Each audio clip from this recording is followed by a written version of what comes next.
Nós vamos ler novamente aqui, novamente num texto que estamos desde a semana pentecostal, e eu espero que não exista um só crente aqui na igreja que diga assim, de novo nesse texto, porque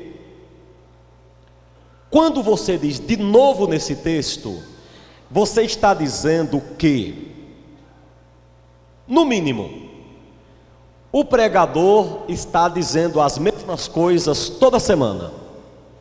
Aí é uma mentira do diabo. Segundo, você está dizendo, sem querer, que a Bíblia Sagrada é esgotável. Mas a Bíblia Sagrada é uma fonte inesgotável. Talvez o último sermão que eu pregarei nesta série sobre a cura de Naamã seja de hoje a 8, mas não por falta de conteúdo. O pastor Hermes Maia escreveu um compêndio acerca do Pai Nosso. O pastor Lord Jones pregou dezenas de sermões sobre o Sermão do Monte e compôs um livro mais ou menos dessa grossura, eu tenho ali.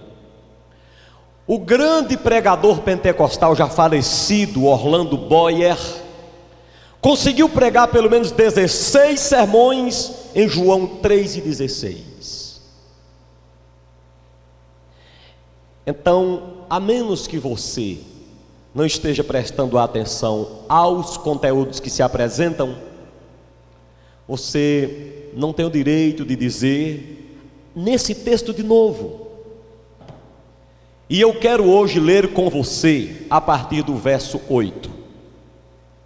Segundo o livro dos Reis de Israel, capítulo 5, a partir do 8, sobre a cura de Naamã, diz assim: ouvindo, porém, Eliseu, homem de Deus, que o rei de Israel rasgara as suas vestes, mandou dizer ao rei: por que rasgaste as tuas vestes?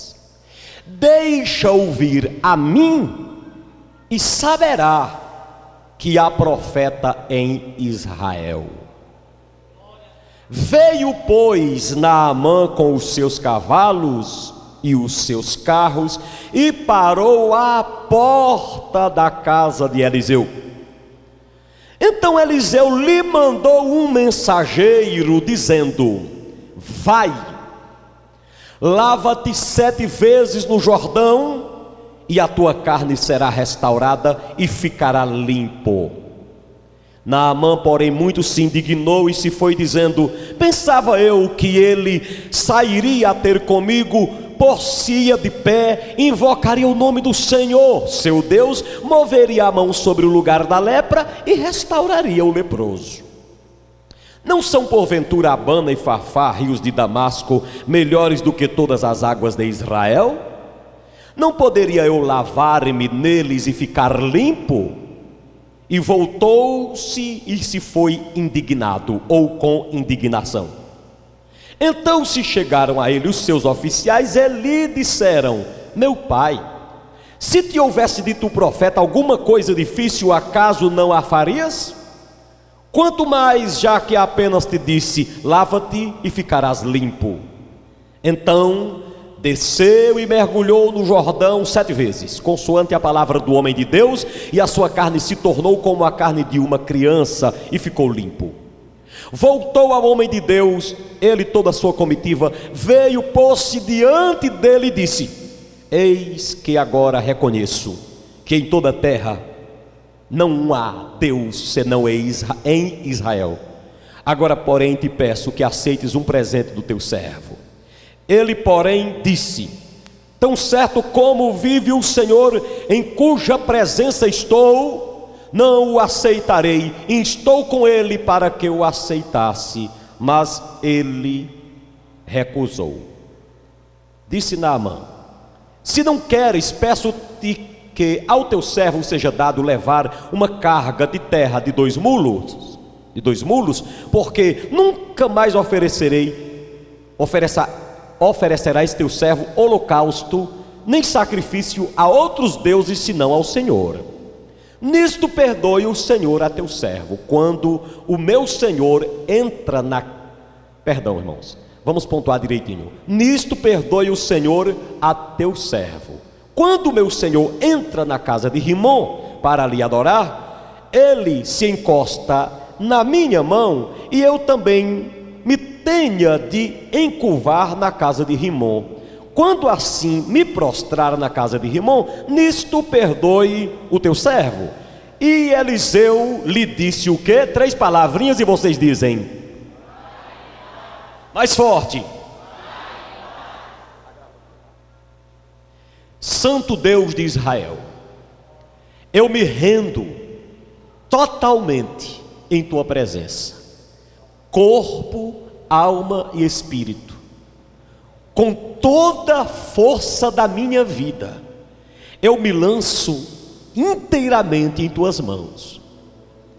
Que a revelação que o Senhor me deu para mais esta noite, na qual imploramos que o Senhor comece a curar os enfermos, essas revelações sejam passadas para o teu povo que está aqui. Pai, esse povo não vem aqui só por vir. Esse povo vem porque carece de uma palavra, porque necessita de uma instrução do Senhor. Então, meu Deus, que não seja eu, mas o teu Espírito em mim. E eu quero neste momento, Senhor, invocar a inspiração. Talvez melhor teologicamente fosse te dizer, mas o Senhor me entende. Te peço a iluminação do teu Espírito e a direção para instruir o teu povo, em nome de Jesus.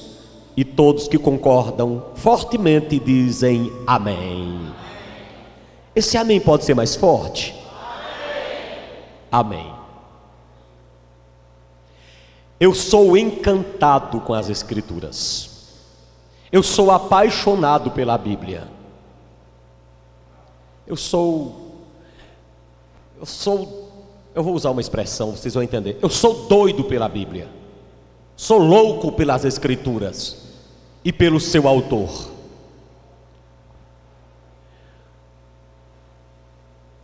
Nesta noite eu quero falar sobre Eliseu, no ato da cura de Naamã. Eu gostaria de frisar, de focar meu sermão hoje sobre a vida de Eliseu como profeta. Eliseu como profeta nesse texto. E eu gostaria de fazer uma pergunta a você. Alguma vez você pediu a Deus para ser profeta? Para ser usado em profecia? Outra coisa que eu quero perguntar: alguma vez você deu uma profecia para alguém e ela se cumpriu? Pergunta outra coisa: alguém alguma vez profetizou para você e se cumpriu? Moisés diz: quem dera que todos fossem profeta, todos profetizassem. E Paulo disse: buscai os melhores dons, porque existem uns que não são tão bons quanto outros. Ele disse, principalmente o de profetizar, porque quem profetiza edifica sua igreja. É por isso que eu peço a Deus que derrame nesta noite o seu dom profético no meio de sua casa. Quantos aqui estão com o coração aberto para Deus lhe usar? Se o Senhor quiser te levantar como profeta nesta noite, para a sua glória, para a edificação de sua igreja, quantos nessa noite se entregam 100% ao uso do Senhor? Glória a Deus. Naamã foi curado da lepra. Mas eu gostaria de nesta noite focar o meu sermão subordinado ao tema: o comportamento do profeta Eliseu na cura de Naamã. Ou talvez fosse melhor dizer, os comportamentos de Eliseu na cura de Naamã. Ou para ser mais escriturístico, os 7 comportamentos, as 7 formas de Eliseu se comportar como profeta diante da cura de Naamã. Será se ele passou no teste? Será se ele passa no teste? Irmãos, eu tenho certeza de muitas coisas neste mundo, talvez em relação à proporção das coisas que existem, sejam poucas coisas das quais eu tenho certeza, mas de uma eu tenho: estou sendo constantemente avaliado. E depois que Deus me levar, talvez eu creio, eu acredito, eu vou crer, vou profetizar, em ditosa velhice, continuarei sendo avaliado. Hoje nós vamos avaliar o profeta Eliseu. Ele morreu há milênios. Enquanto vivia, ele estava sendo avaliado. E depois de morto, nós vamos também avaliá-lo aqui. Sua vida é avaliada todos os dias, quer você queira, quer não. Você é avaliado como profissional, você é avaliado como pai, você é avaliada como mãe, você é avaliado como crente e como obreiro da casa de Deus. Será se eu estou passando no teste? A Bíblia diz que o obreiro deve apresentar-se a Deus aprovado. O homem tem que apresentar-se diante de Deus aprovado, que não tenha do que se envergonhar. Vamos avaliar o profeta Eliseu. Como foi que Eliseu se comportou? Número 1, no texto que lemos. Número 1, ele se comportou como um profeta bem informado. Como é que nós encontramos isso, bispo? Olha aí o verso 10 comigo. Então Eliseu lhe mandou um mensageiro dizendo. Vamos ler o 8 que é melhor. Ouvindo, porém, Eliseu, homem de Deus, que o rei de Israel rasgara as suas vestes, mandou dizer ao rei: porque rasgaste as tuas vestes? Deixa ouvir a mim, saberá que há profeta em Israel. Nota que o versículo, olhe para cá agora. Note que o versículo diz que Eliseu ouviu falar que o rei Jorão havia rasgado as vestes. Agora eu pergunto, como foi que Eliseu ouviu falar? Como foi que Eliseu ouviu falar se ele não estava ali? Nem tinha WhatsApp, nem havia Facebook, nem havia jornais como hoje temos, nem havia TV, nem celular. Ele ouviu falar que o seu rei estava aflito. Ele ficou informado de que o seu rei estava numa pior. E o que era que Jorão tinha? Um problema sério em mãos. Porque Naamã chegou doente de lepra e disse: eu vim aqui para o Senhor me curar. E Jorão ficou em desespero. E o profeta Eliseu, sem estar no reino, ficou informado do que estava acontecendo. Estava por dentro do que acontecia no reino. Profeta bem informado. Eliseu não desligava do céu. Ele estava sempre ligado no céu. Mas ele estava também por dentro das coisas que aconteciam aqui. Eliseu detestava a arrogância, mas sabia reconhecer, ou sabia quem ele era, estava informado de quem ele era. Ele detestava a arrogância, mas ele reconhecia, sabia, estava informado de que ele era um profeta. Ele disse: estou informado que o rei está em aflição, estou informado que o rei não pode fazer nada por Naamã, mas estou bem informado de que eu sou profeta e que tenho capacidade de falar com Deus e resolver o problema de Naamã. Um homem bem informado, um profeta bem informado. E aí eu lembro-me do que Salomão escreveu no livro dos Provérbios, capítulo 3, verso 5, ele disse assim: confia no Senhor teu Deus de todo o teu coração, e não fiques amarrado no teu próprio entendimento.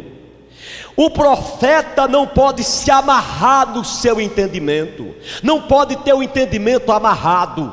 O profeta não pode ser um desinformado, ele tem que estar ligado no céu, informado do que acontece no céu, mas tem que estar informado do que acontece na terra.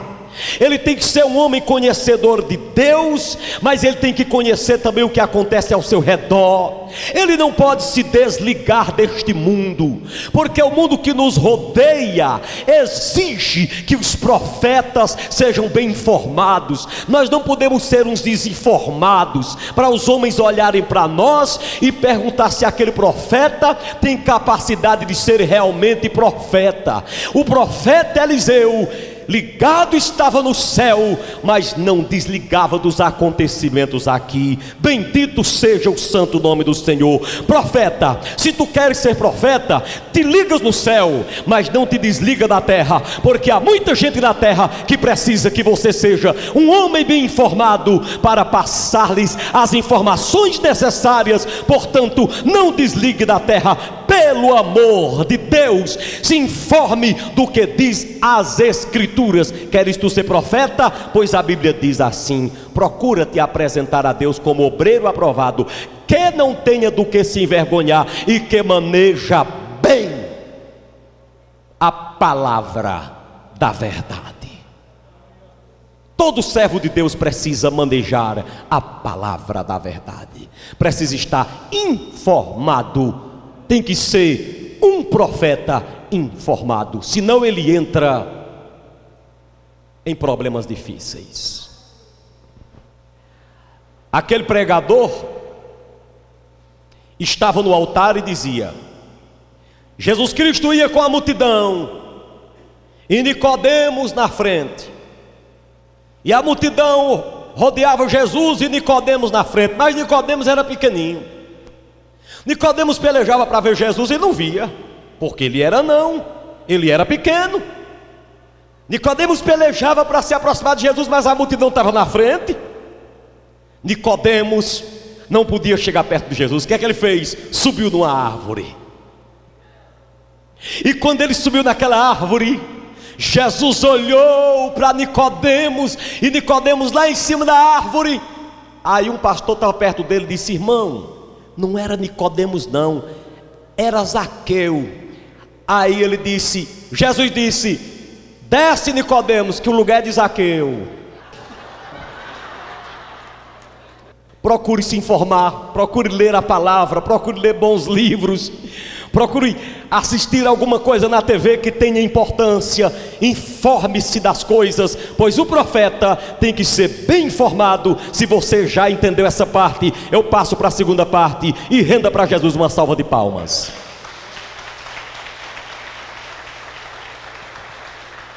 Aleluia.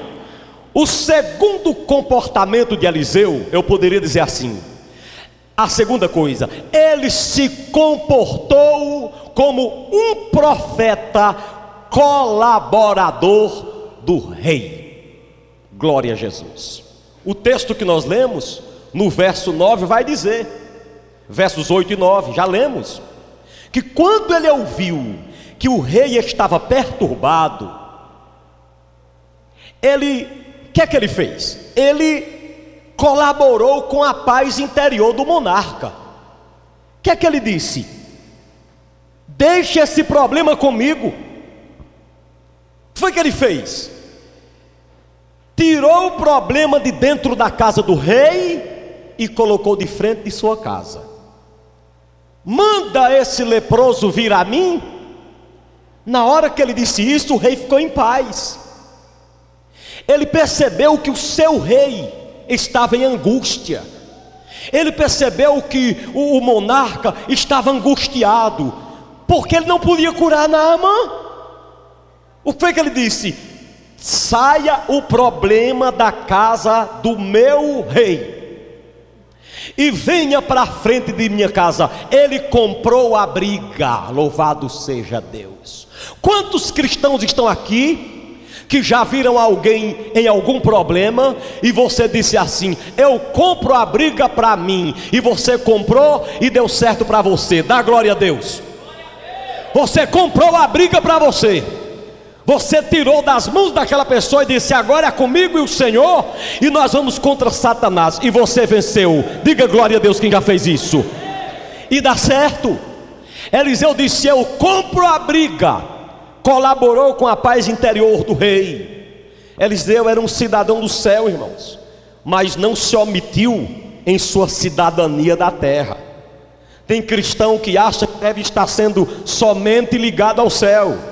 Ele colaborou com a sua cidadania da terra, tirou o problema de frente da casa do rei de dentro e colocou de frente da sua casa. Sim, ele colaborou com o seu líder nacional.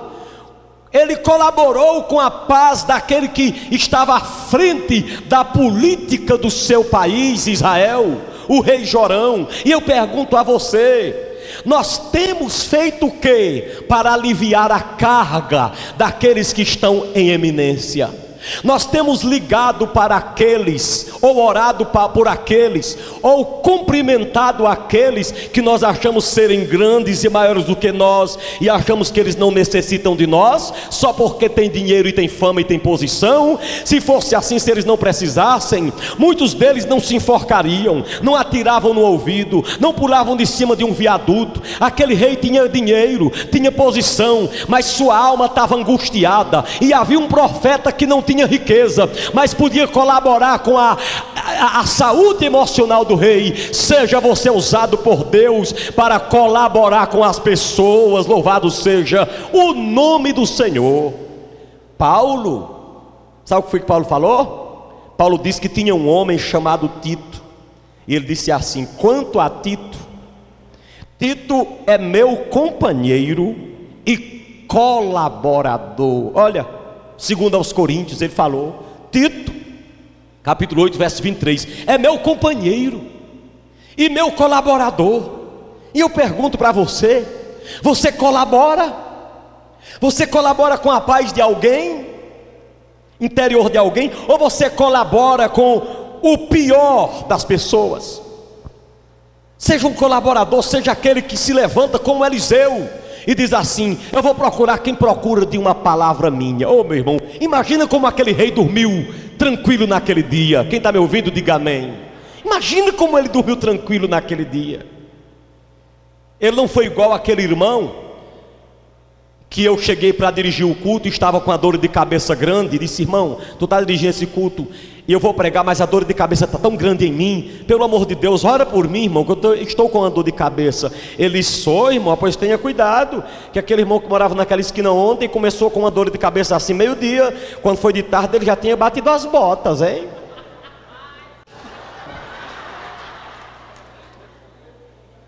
Misericórdia. Aí eu comecei a fazer a pregação. Ele começou a pregar, vira para cá, por favor. Ele começou a fazer o culto, vira aquele ventilador para cá, por favor. Aí ele começou com o hino. Cadê o menino do teclado? Já está lá, já saiu. Ele começou: vamos começar. E quando enfim chegar a hora, e eu dedico esse hino ao Bispo Amaro, em que a morte me visitar. Recebe, Bispo Amaro? Se eu recebo, não, está repreendido. Quem entendeu o que eu falei, diga glória a Deus. Levante a mão e diga: Senhor, me ensina a colaborar.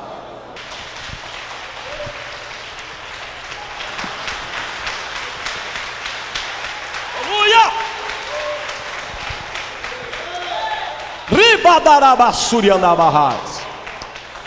Eliseu, em terceiro lugar, se comportou como um profeta, instrutor de comandante. Ele não tinha dinheiro, mas tinha poder de Deus.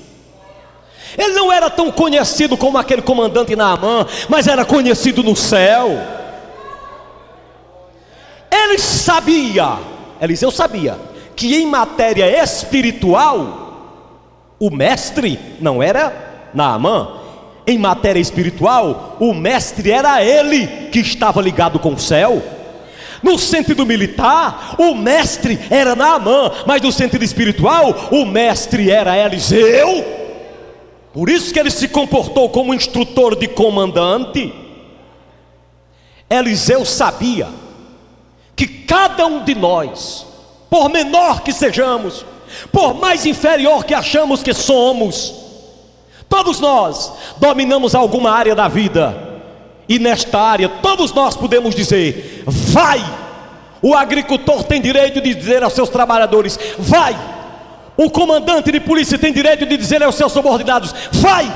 O pai tem direito de dizer aos filhos: vai! E o profeta tem direito a dizer até o presidente da república: vai! E ele tem que ir. E ai dele que não for. Quem entende, dê glória a Deus. Se você é profeta, a autoridade é tua. E tem mais uma. Eliseu tinha certeza de que sua instrução dava certo. Profeta é assim. Ele tem certeza de que sua instrução é a verdadeira. Deixa ele vir a mim e ele saberá que há profeta. Eu estou certo que sou profeta.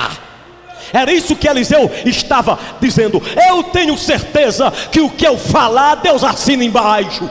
Por isso que tem horas que Eliseu não dizia: assim diz o Senhor. Ele dizia: segundo a minha palavra. Porque quem está no altar de Deus, segundo minha palavra, Deus assina embaixo e vira a palavra de Deus. Quem aplaude é Jesus de Nazaré.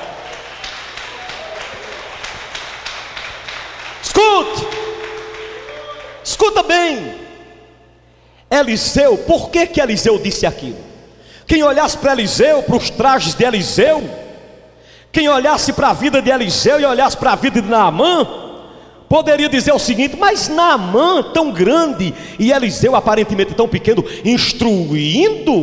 Eliseu instruindo Naamã. Queridos, o apóstolo Paulo escreveu, sim, quando ele escreveu sua carta aos Coríntios, ele disse o seguinte, lá no capítulo 1, verso do 27 em diante, ele disse assim: ó, Deus escolheu as coisas loucas deste mundo para envergonhar as sábias. Aleluia. Foi assim que ele disse. Não adianta você se considerar pequeno. Eu repito o que Paulo disse: mas Deus, repita comigo, e eu prossigo: mas Deus escolheu as coisas loucas deste mundo para confundir as sábias. Dê glória a Deus. E ele continua: Deus escolheu as coisas fracas deste mundo para confundir as fortes. Glorifique. E Deus escolheu as coisas vis deste mundo e as desprezíveis e as que não são, para confundir e aniquilar as que são. E você exalta Jesus de Nazaré. Ele se comportou, como você está vendo no telão, como uma pessoa instrutora de comandante.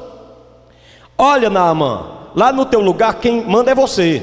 Na tua área quem manda é você. Quem entende de soldado é você. Quem entende de arma é você. Mas de cura e de Deus quem entende sou eu. Eita glória. Quem está sentindo o que Deus está falando aqui, diga glória a Deus. Aleluia, aleluia. Diga: por mais pequeno que eu seja, por menor que eu seja, quem entende sobre Deus sou eu. Diga: se o presidente da república não conhecer Jesus, eu sou o mestre dele. Aplauda Jesus agora. Instrutor de comandante. Vamos falar sobre o quarto comportamento de Eliseu. Quarto comportamento de Eliseu. Como foi que ele se comportou? Ele se comportou como um profeta delegador de funções. Olha bem, Eliseu, ele era um grande homem. Um homem que pega farinha e joga na panela que está matando, a comida está matando todo mundo, e a panela se torna saudável, era um grande homem. Um homem que aprendeu aos pés de Elias, é um grande homem. Um homem que dizia as ursas que devorassem os zombadores, e as ursas obedeciam, era um grande homem. Mas mesmo assim, ele não quis trabalhar sozinho. Se você ler o texto, você já leu. Verso 10 diz que ele mandou um mensageiro falar com Naamã. Ele não saiu. Chamou Geazim e disse: Geazim, vá dar o recado para mim. Você é o meu menino de recado. Diga lá que eu vou ficar em oração. Ele comissionou, delegou a função de dar recado a Naamã, a um garoto chamado Geazim. Delegador de funções. Eliseu tinha um jovem que era seu assessor para resolver coisas mais simples. Aliás, isso é princípio também de Atos dos Apóstolos. Levantai 7 homens de boa reputação, capítulo 6, homens que andam com Deus, e esses sirvam as mesas, enquanto nós, os apóstolos, viveremos da oração e do ministério da palavra. Não existe profeta que tenha sucesso trabalhando só. Não existe profeta que consiga ter um grande ministério se não envolver outras pessoas com ele. Não existe homem que tenha êxito se achar que sabe tudo. Não pode existir nessa terra um grande homem sem ter assessores, sem ter companheiros, sem ter delegadores de funções. Chegue na igreja Maranata no dia do culto e tire o sonoplasta dali. Tire alguém daquele computador. Tire alguém desse outro computador. Sim, tire alguém que trabalha na zeladoria. Tire o tesoureiro, tire o secretário. Deixe o bispo Amaro de frente dessa multidão, que você verá a igreja ter problemas em pouco tempo. Todo mundo precisa delegar funções. Quem não delega funções, a tendência é de ser derrotado. Mas Eliseu tinha alguém que estava com ele em todo o tempo, e isso é comprovado pelas escrituras. O escritor do livro de Eclesiastes, ele disse no capítulo 4, verso 9, ele diz: melhor é serem 2 do que ser somente um, porque 2 tem melhor paga do seu salário. Você está perto de sua esposa aí? Diz para ela: por isso que eu gosto de tu. Pai, diz, está com medo? Melhor é serem 2 do que serem um. Você está perto de um irmão que você conhece e diz: eu preciso de você. Ele era um delegador de funções. Obreiros, que é que tu pensas em tomar conta de uma obra na casa de Deus e não envolver alguém contigo? E no dia que você viajar, e no dia que você adoecer, que Deus te livre, mas acontece, quem vai assumir a tua vaga? Pelo amor de Deus, aprenda com Eliseu. Ele tinha um menino. Por que um menino? Porque tem menino que faz o papel mais bem feito do que um adulto. Existem adultos meninos, mas existem meninos que são adultos. Quem pode dar glória a Deus? Tem gente pequena que parece grande, e tem gente grande que parece pequena. Envolva pessoas no trabalho que você faz. Não faça como aquele pedreiro que contratou o servente. Servente, o serviço aqui é fazer barro, fazer massa, para eu rebocar essa parede. E alguém o chamou para olhar outro serviço, e ele disse: olha, faça a massa, quando eu chegar eu continuo o serviço. O servente fez a massa, e aquele pedreiro já estava conhecido, todo mundo procurando ele na cidade. Fez a massa e ficou esperando o pedreiro. Como o pedreiro tardou, ele disse: eu vou procurar rebocar essa parede. E ele começou a rebocar, rebocando, rebocou. E quando o pedreiro chegou, ele disse: cadê a massa? Ele disse: eu joguei na parede e reboquei. E o dono do serviço chegou e disse: rapaz, está melhor do que a do pedreiro. Aí quando o dono saiu, ele pegou o servente e disse: com qual ordem você foi rebocar a parede? Com qual ordem?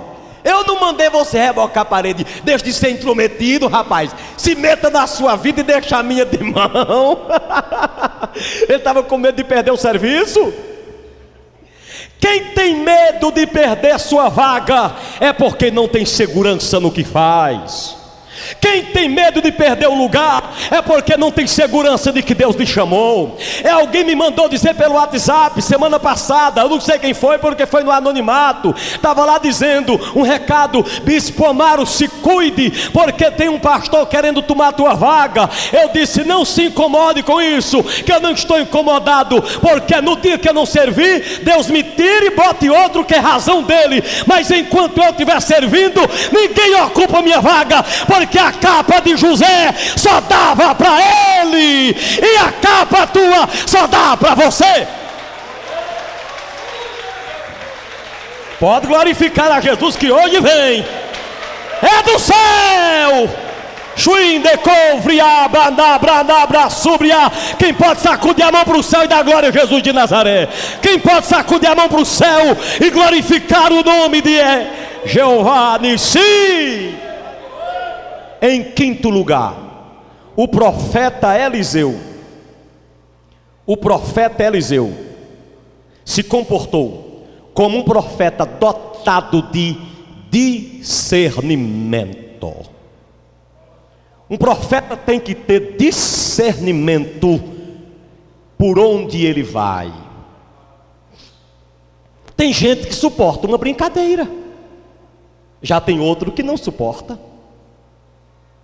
Tem gente que você brinca de tal forma com ele, aumenta a comunhão, mas tem outros que você não pode brincar.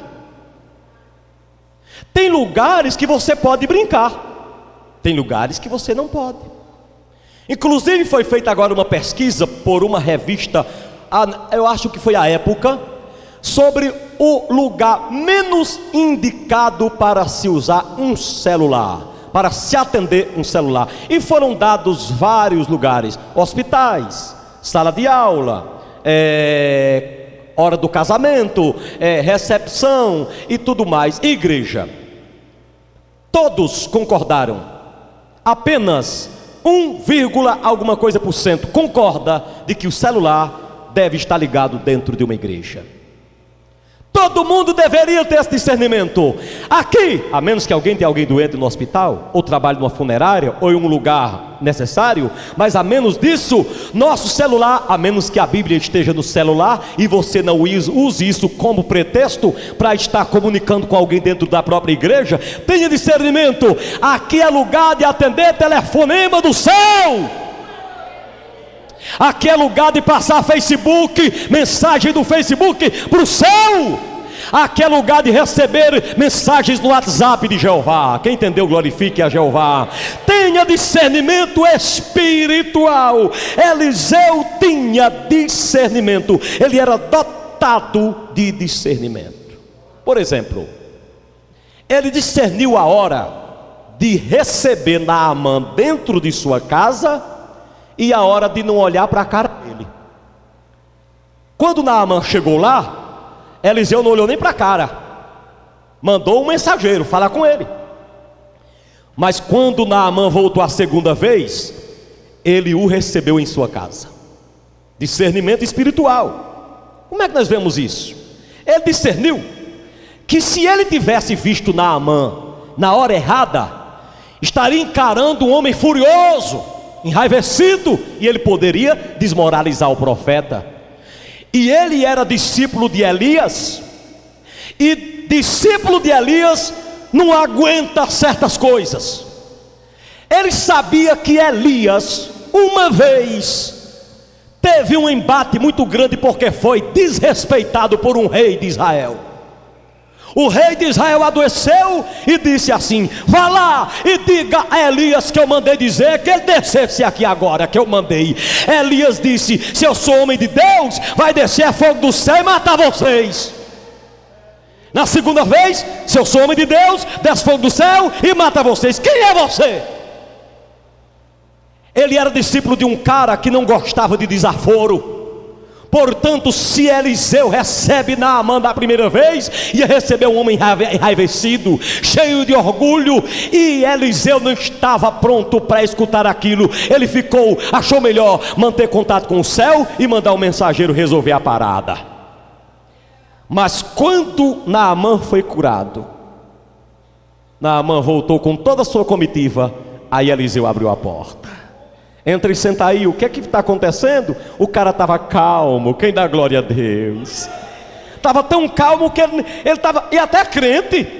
Ele não disse assim, fui curado, fui curado. Ele disse assim, Eliseu, eu vim te dizer uma coisa. Quando eu fui curado, entrou um negócio de mim. O que era? Eliseu disse, só pode ser o Espírito Santo. Ele disse, por isso mesmo, de hoje em diante, quando eu for dar minha oferta e meu dízimo, meu sacrifício, nunca mais Rimon recebe. Agora é ao Deus de Israel.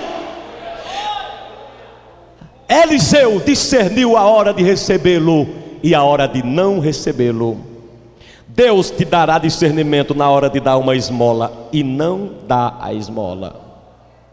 Deus te dará discernimento quem precisa e quem não precisa. Deus te dará discernimento quem tem chamada e quem não tem. Se lança nas mãos do Senhor, que Ele está aqui para te dar a tua vitória. Quem pode glorificar ao nome eterno de Jesus de Nazaré? Se recebe da primeira vez, receberia um homem furioso. Mas quando recebeu da segunda vez, além do homem tranquilo, estava crente na pessoa amada e bendita de Jesus. Por isso que a Bíblia nos exorta.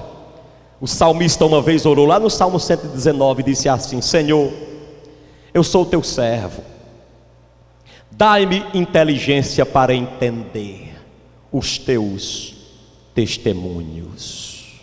Levante as duas mãos e diga: Senhor, me dê inteligência, me dê entendimento para entender, me dê inteligência para compreender os teus caminhos. Então Eliseu se comportou como profeta de discernimento espiritual. Não era o homem que jogava os pés pela mão, não era igual aquele homem lá da serra,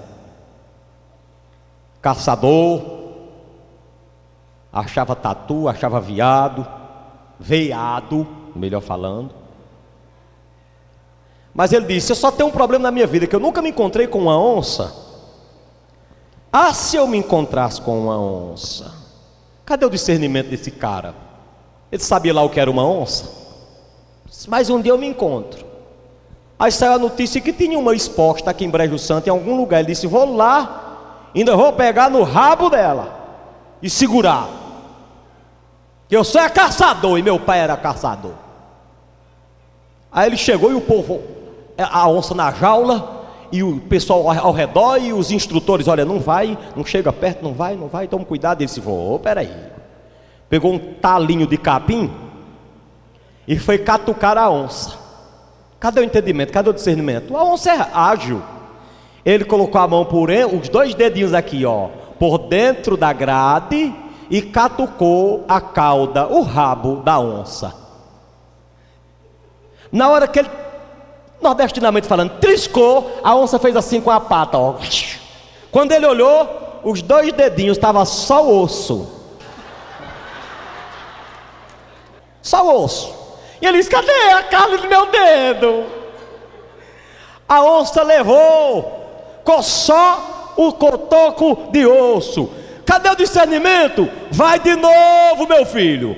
O homem de Deus tem que ter discernimento. Quem é que pode com uma onça, meu filho? Coloca-te no teu lugar em nome de Jesus. Faça como Eliseu e peça discernimento espiritual. Se eu fosse você, eu dava logo uma salva de palmas para Jesus.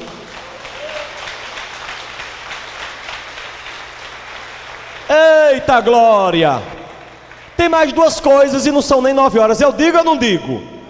Eu digo ou não digo? O sexto comportamento de Eliseu. Ele se comportou como um profeta cheio de contentamento. Diga: contentamento. Um ribuliço daquele todinho para nada, né? Que era a sétima coisa. Mas eu garanto ir rápido agora. Cheio de contentamento. Por quê? No verso 16 você vai ver que o Naamã quis pagar. Aliás, dar uma oferta. Ele estava com boa intenção. Se Eliseu, já que eu estou curado, pega uma oferta. Eu pergunto aos irmãos: é errado dar oferta a um profeta? Não, é correto. Mas naquela hora ele não recebeu. Por que ele não recebeu a doação financeira de tão boa vontade das mãos de Naamã? Porque ele tinha contentamento. Ele era um profeta que vivia de doações, como lhe era devido, mas não alimentava a ganância. Eu, como pastor e pregador, tenho que receber salário da igreja. Jesus disse: digno é o obreiro do seu sustento e salário. Mas a Bíblia diz: trabalhai não pela comida que perece.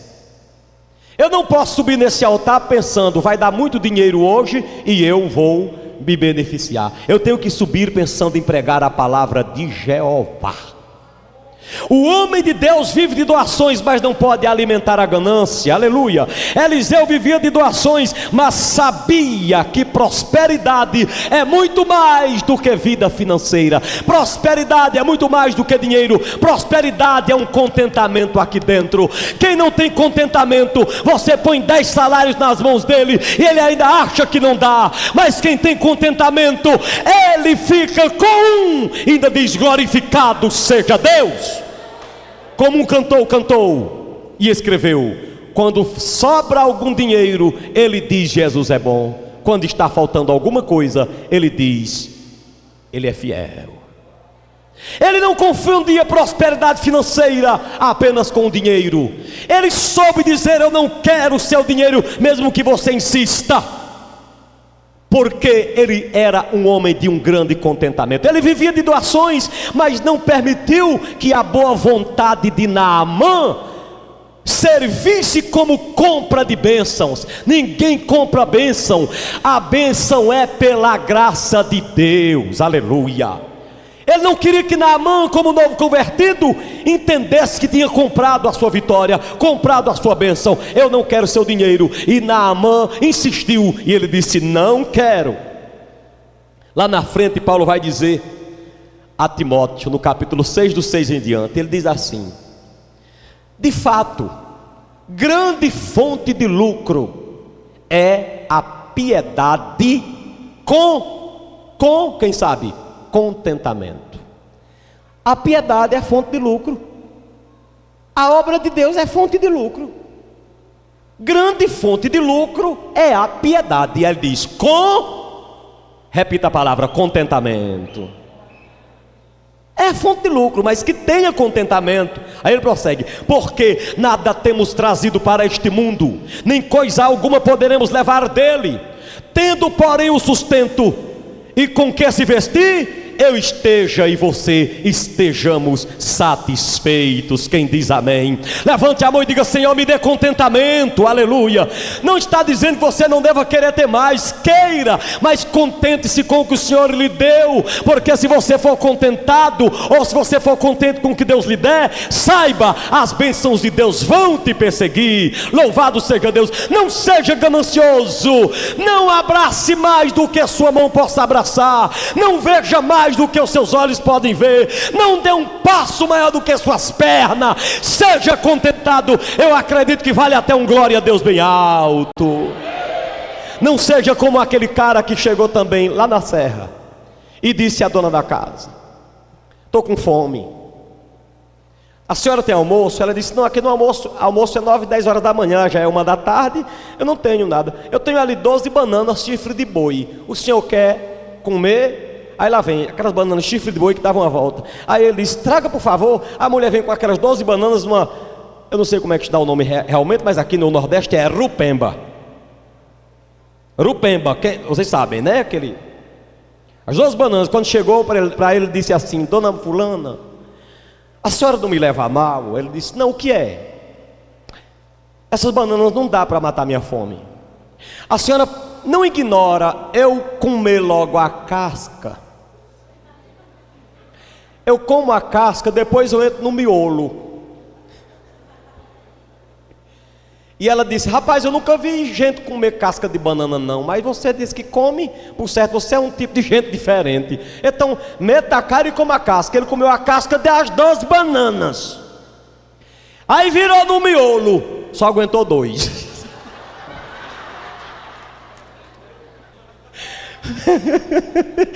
Tenha contentamento. Quem quer ter contentamento, dê glória a Jesus de Nazaré. seja um profeta contentado, e as palmas louvam a Jesus de Nazaré. Aleluia! Em último lugar, finalmente, a última coisa, igreja, ele era um profeta munido de extrema compreensão. Aí vocês vão repetir com a boca cheia: extrema compreensão. Eu pergunto a você, mulher de Deus, teu marido te compreende? Não responde alto não. Você se sente compreendida pelo teu marido? Agora eu vou perguntar aos homens, também não respondam, fica só para você e Deus. Tua mulher te compreende? Agora eu vou perguntar para os teus pais, te compreendem? Vou perguntar para as mães, teus filhos te compreendem? Vou perguntar para a igreja, também não responda alto, também não. Teus pastores te compreendem? Teu namorado te compreende? Você compreende as pessoas? Pois Eliseu era munido de extrema compreensão. Ele compreendeu quando Naamã disse: olha, Eliseu, quando eu voltar para a minha terra, eu vou ter que levar o meu patrão lá na igreja de Rimon. E ele é velhinho, ele tem que se curvar. E eu tenho que ajudá-lo a se curvar. Eu queria que você pedisse perdão a Deus por mim. Eliseu compreendeu que Naamã estava querendo expressar que o corpo dele ia se curvar diante de Rimon, mas o seu coração estava ligado no Deus de Israel. Quem aplaude a Jesus de Nazaré? Quem dá glória a Deus?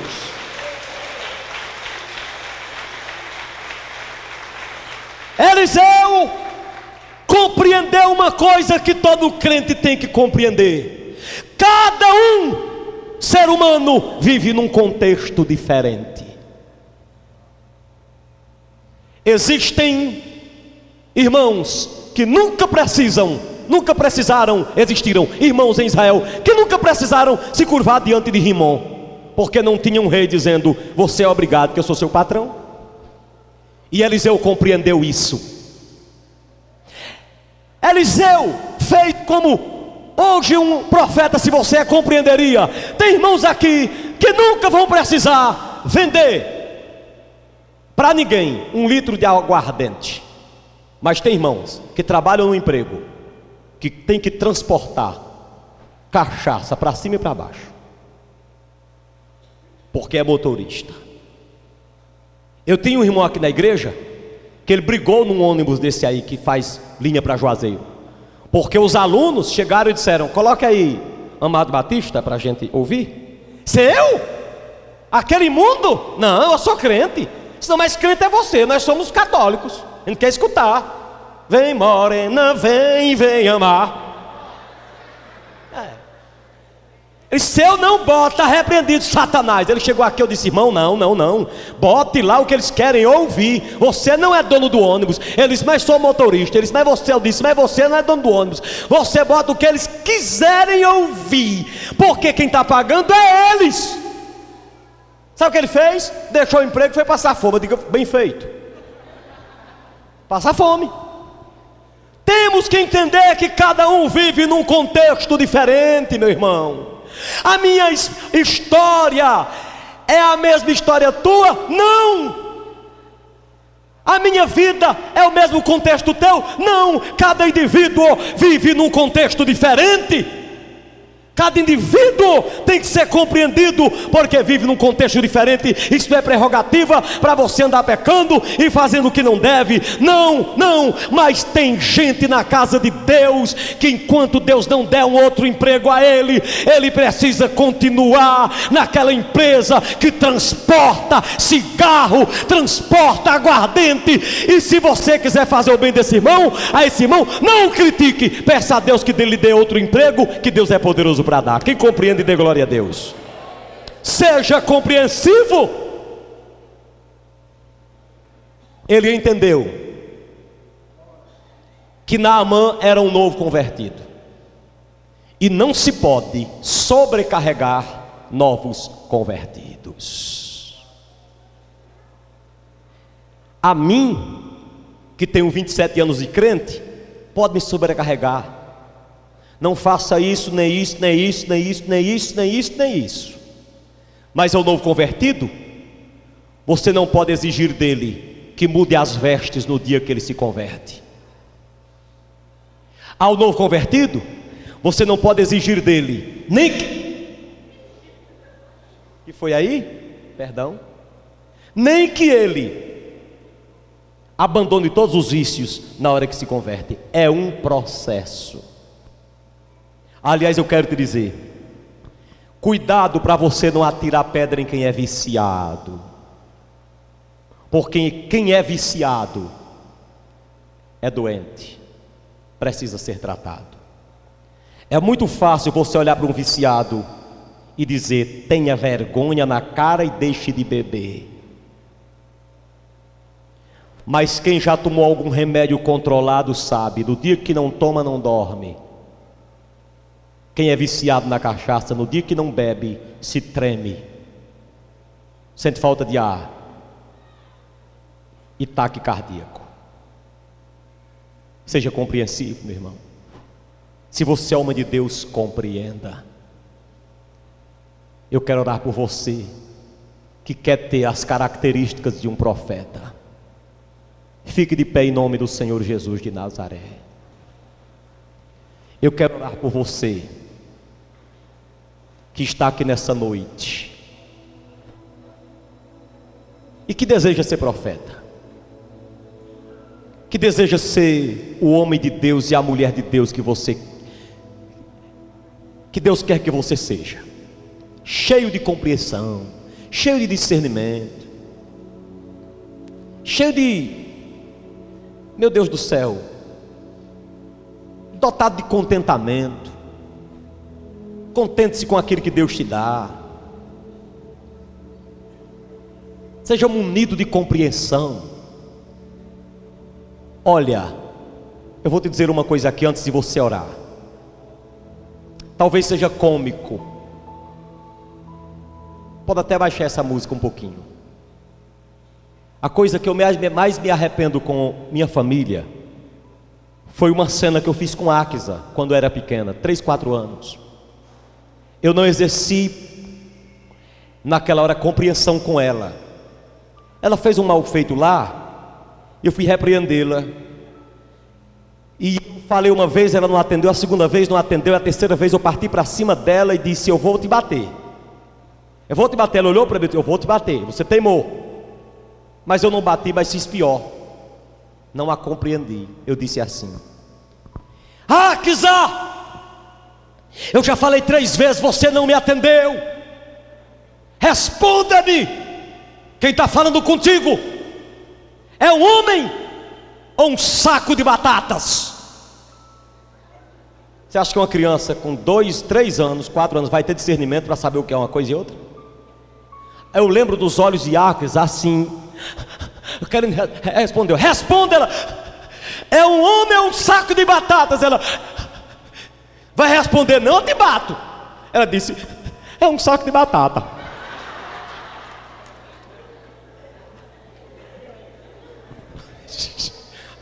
Com agressão. Que compreensão eu tive ali, gente. Deus me perdoe. Depois eu olhei para a frente do espelho e disse: será que eu sou um saco de batata mesmo? Deus te dê compreensão. Compreenda seu irmão, seu pai, sua mãe. Eu vou orar por você. Pai, eu passo a palavra de oração ao irmão Forte, depois ao irmão Joel, presbíteros de tua igreja. Mas eu te peço que quando eles terminarem de orar e eu orar e der a bênção, teu povo saia daqui com esta palavra dentro da alma. Enquanto eles estiverem orando, vai curando as enfermidades, como fizestes com Naamã. Senhor nosso Deus e nosso Pai que estás no céu, Pai querido, santo e poderoso, nós queremos te agradecer, meu Deus, pela ministração da tua palavra, pela explanação, ó meu Deus, tudo aquilo que foi falado, Senhor, para que entendamos como deve ser a vida e o procedimento de um homem de Deus, de um profeta. E neste momento, meu Deus, em que estamos diante da Tua presença, nós te pedimos, meu Deus, que esta bênção, estas qualidades, Senhor, elas venham sobre as nossas vidas.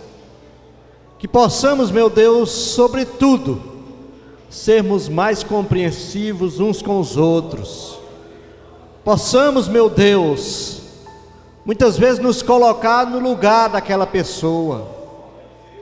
Assim como Jesus veio e se colocou no nosso lugar, lá naquela cruz do Calvário,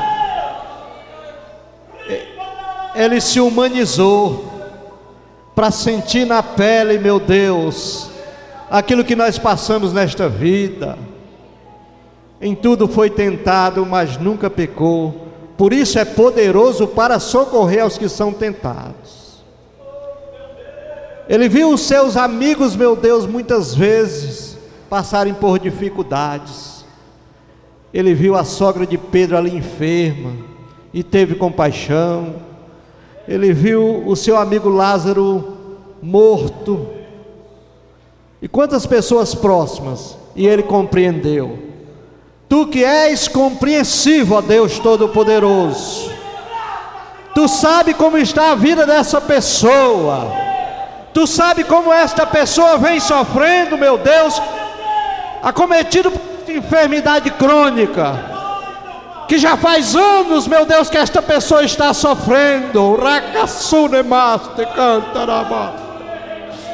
Mas Tu é compreensivo, meu Deus, para nesta noite estender as Tuas mãos, sobre este povo, e abençoar, meu Deus, com a saúde, que a enfermidade agora bata em retirada pelo poder do santo nome de Jesus, e que essa pessoa, meu Deus, experimente um Deus compreensivo, experimente um Deus compassivo, experimente um Deus que é misericordioso e que não nos trata segundo os nossos merecimentos, mas segundo as Tuas muitas misericórdias. É por isso que a Tua igreja te pede, ó meu Deus, estende as Tuas mãos para operar sinais, prodígios e maravilhas, que enfermidades incuráveis para a medicina nesta noite sejam repreendidas em nome de Jesus. Que pensamentos sejam mudados, pensamentos de vingança, pensamentos de incompreensão, pensamentos de derrota, pensamentos de depressão, pensamentos, meu Deus, que não vêm de Ti, mas vêm do inimigo e vêm do mundo. Trabalha nesta mente, trabalha, Senhor, nesta mente, para que essa pessoa nessa noite levante a cabeça. Reica sunemaste, nexandemaste, reica sunemaste. Nesta noite, meu Deus, esta pessoa compreenda que há um Deus no céu e que está no nosso meio nesta noite, com as Suas mãos estendidas, para mudar a história dessa pessoa, para levantar ela do charco de lodo, libertar dos vícios, libertar das enfermidades e abençoar de uma forma tremenda, em nome de Jesus. Não fostes vós que me escolhestes, mas eu vos escolhi a vós.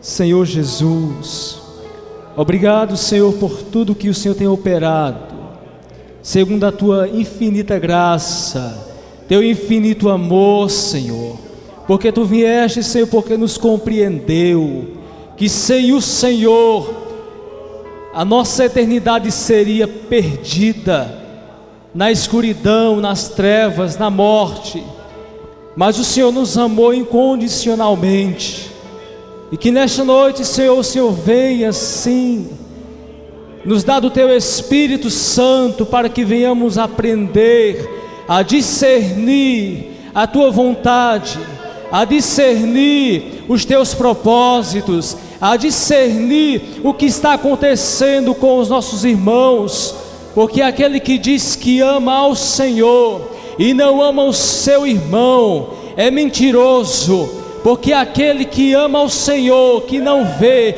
e não ama o seu irmão que vê, é mentiroso. Assim como o Senhor nos compreendeu, assim como o Senhor tem nos sondado e vê e sonda os nossos corações e compreende que nós sem o Senhor não somos nada, assim possamos compreender que a obra do Senhor precisa de cooperadores, que os nossos irmãos precisam de ajuda, que possamos esperar menos dos outros e termos atitudes para ajudar mais o nosso próximo, para que ambos cresçamos na graça e no conhecimento do Senhor.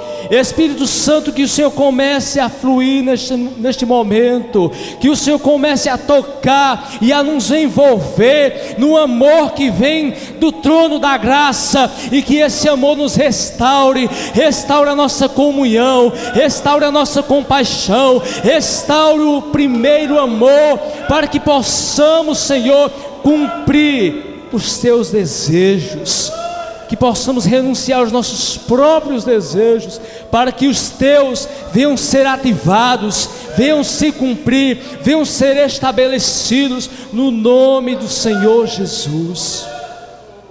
E nós te agradecemos, porque a tua presença é real, Senhor. Nós te agradecemos, porque a tua palavra declara que há de ser, que todo que invocar o teu nome será salvo. Nós não podemos adquirir nada do Senhor sem antes o Senhor ter nos dado. A tua graça é grande, a tua graça é infinita, a salvação vem do Senhor, vem pela graça, e simplesmente nós invocamos o teu nome, e o Senhor vem, enche a nossa alma, restaura a nossa vida, transforma o nosso caráter e faz de nós mais do que vencedores. Aleluia. Obrigado, Senhor. Obrigado, Espírito Santo. Obrigado, Pai querido, por tudo. Amém. Se tu olhares, Senhor, todos para dentro de mim,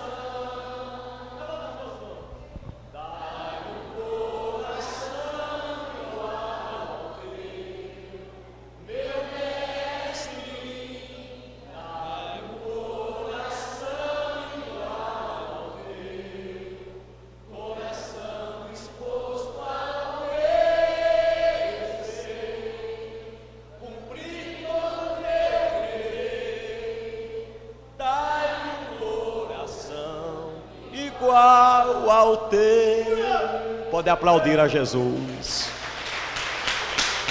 Aleluia.